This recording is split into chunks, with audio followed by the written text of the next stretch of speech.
For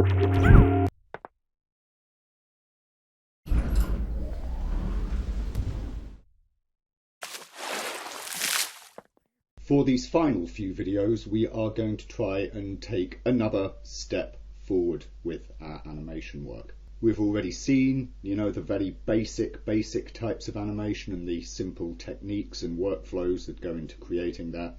And in the last few videos, we've looked at, more complicated animations on whole body characters, where we've taken the basic principles and applied them to whole body characters in much more complex ways to create the beginnings of full body animation. A lot of that, of course, has, however, been very formulaic. It's been various practices, techniques and workflows for approaching, specific types of animation clips, if you like, that get used very commonly. Walk cycles, jumps and the like. What we're going to do now then is to actually break out into much more complex animation where we actually have some sort of narrative taking place.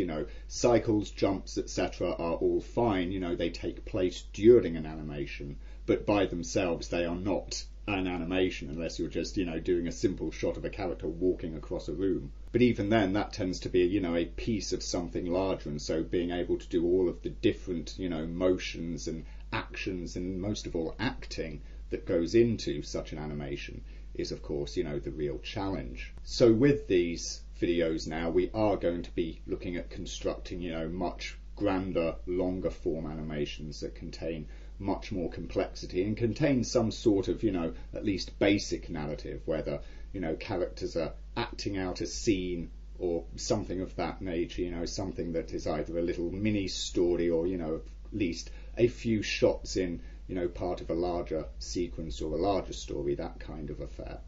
Realistically, however, these next tutorials do sort of add up to being something a bit different, and whilst you can treat them as exercises and follow along and try to produce the same or similar pieces of animation yourself, the main thing that I intend for you to get out of them is just to be able to see the workflow taking place in its entirety, to be able to give you hints along the way of why certain choices are being made, of why a character is doing a certain thing. Where I'll point out, okay, now we're transitioning from this move to that move, and here's a little keying technique to work across something, or here's the specific part of the animation principles that we're trying to observe in this particular motion, and things of that nature.